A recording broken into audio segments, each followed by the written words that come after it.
तर तुम्हाला सुद्धा असा प्रश्न पडतो का की ज्यावेळी माझं बाळ जन्माला आलं त्यावेळी तो खूप गोरा होता, त्याचा कलर खूप छान क्लिअर होता, पण आता हळूहळू त्याचा कलर डल होतोय, निस्तेज होतोय, तर त्यासाठी काय करायचं? हाय, हॅलो, नमस्ते, I am Siddhi. Welcome back to my channel.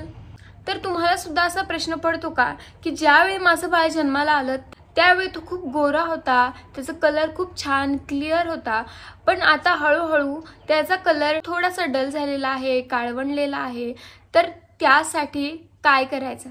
तर हा व्हिडिओ शेवटपर्यंत नक्की पहा. तर व्हिडिओला सुरुवात करण्याआधी मी हे क्लिअर करते की मी या व्हिडिओमध्ये कुठलाही रंगभेद करत नाहीये. सगळी लहान बाळं ही सुंदर गोंडसच असतात, पण आपल्याला सगळ्यांनाच असा प्रश्न पडतो की बाळ ज्यावेळी जन्माला आलं त्यावेळी त्याचा कलर छान गोरा होता, पण आता हळूहळू त्याचा हा कलर डल होत चाललेला आहे. तर त्यासाठी मी काय करू किंवा बाळाचा जो ॲक्च्युअल कलर आहे तो आणखीन डल होऊ नये, तो तसाच राहावा, यासाठी आपण काय करू शकतो? तर त्यासाठीच मी हा व्हिडिओ बनवलेला आहे. तर सगळ्यात पहिलं ते म्हणजे बाळ 9 महिने पोटात असतं, त्यानंतर हे जे बाहेरचं वातावरण असतं ना ते त्याच्यासाठी खूप नवीन असतं आणि या सगळ्यामध्ये तो ॲडजस्ट करण्याचा प्रयत्न करत असतो आणि वातावरणातील धूळ, माती, पोल्युशन या सगळ्यांचा इफेक्ट त्याच्या स्किनवर होतो आणि त्याची स्किन खूप नाजूक असते, बाळाची स्किन खूप नाजूक असते आणि त्यामुळे त्यांचा जो रंग आहे तो डल व्हायला स्टार्ट होतो, त्यांचा जो कलर आहे तो हळूहळू डल व्हायला सुरुवात होते. तर त्यासाठी आपल्याला बाळाची जी स्किन आहे ती प्रोटेक्ट करायची आहे, म्हणजे तुम्ही बाळाला डेली मालिश करायची आहे. मालिश केल्याने ब्लड सर्क्युलेशन जे असतं ते छान होतं, बाळाची जी स्किन आहे ती गरजेपेक्षा जास्त ड्राय होत नाही. आता मालिश करायला कुठलं तेल वापरायचं तर ते वातावरणानुसार ठरवायचं आहे.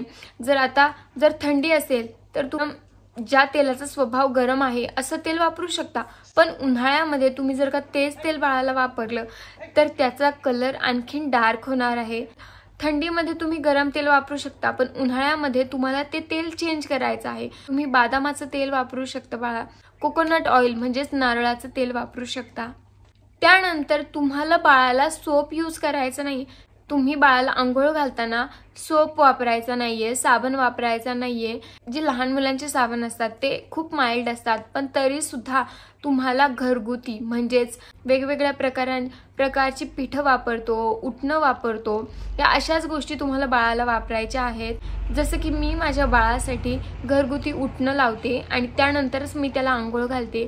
मी त्याला साबण वापरत नाही, मी त्याला उटण्याने आंघोळ घालते. आणि जर तुम्हाला होममेड उटणं कसं बनवायचं हे जर का जाणून घ्यायचं असेल तर मला खाली कमेंटमध्ये नक्की मेसेज करा, मी त्यावर पुन्हा एक व्हिडिओ बनवेल. त्यानंतर बाळाला जेव्हा आपण आंघोळ घालतो तर आंघोळीनंतर तुम्ही जे काही प्रोडक्ट्स वापरणार ना ते खूप छान डीपली पेनिट्रेट होतात. बाळाला छान टॉवेलने पुसल्यानंतर तुम्ही त्याला मॉइश्चरायझर वापरायचं आहे, ज्यामुळे त्याची स्किन ओव्हर ड्राय होणार नाही, गरजेपेक्षा जास्त कोरडी पडणार नाही आणि त्याच्या स्किनमध्ये एक छान ओलावा राहील. तर मॉइश्चरायझर तुम्ही कुठलंही वापरू शकता, जो ब्रँड तुम्हाला आवडतो कुठलंही मॉइश्चरायझर तुम्ही वापरू शकता, पण ते लहान बाळांसाठीच हवंय. यानंतर बाळाला कोवळं ऊन दिलं जातं, पण बरेच जण ही चूक करतात की बाळाला कोवळं ऊन निघून गेल्यानंतर बऱ्याचदा काय होतं, बाळ लवकर उठत नाही किंवा आता उन्हाळा आहे, तुम्ही बाळाला हे ऊन दिलं तर ऑब्व्हियसली बाळाचा जो स्किन कलर आहे तो आणखीन डार्क होत जाणार आहे, कारण की बाळाची स्किन एकतर खूप नाजूक असते आणि एवढं कडक ऊन जर का बाळाला भेटलं तर त्याच्या स्किनवर त्याचा लगेच परिणाम होणार आहे. तुम्ही बाळाला खिडकीजवळ झोपू शकता, खिडकी बंद करायची आहे आणि त्यानंतर जे ऊन आत येतं ते तुम्हाला बाळाला द्यायचं आहे. त्यानंतर ते म्हणजे ब्रेस्ट मिल्क.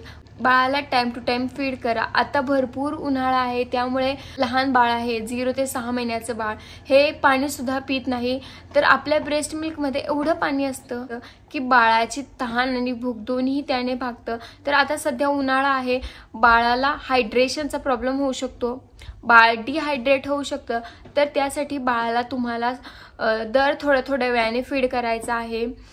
त्यामुळे बाळाची जी स्किन आहे ती छान तजेलदार राहणार आहे, कारण की त्यांच्या शरीरामध्ये जर भरपूर पाणी असेल ना तर त्यांच्या स्किनवर सुद्धा ते दिसणार आहे.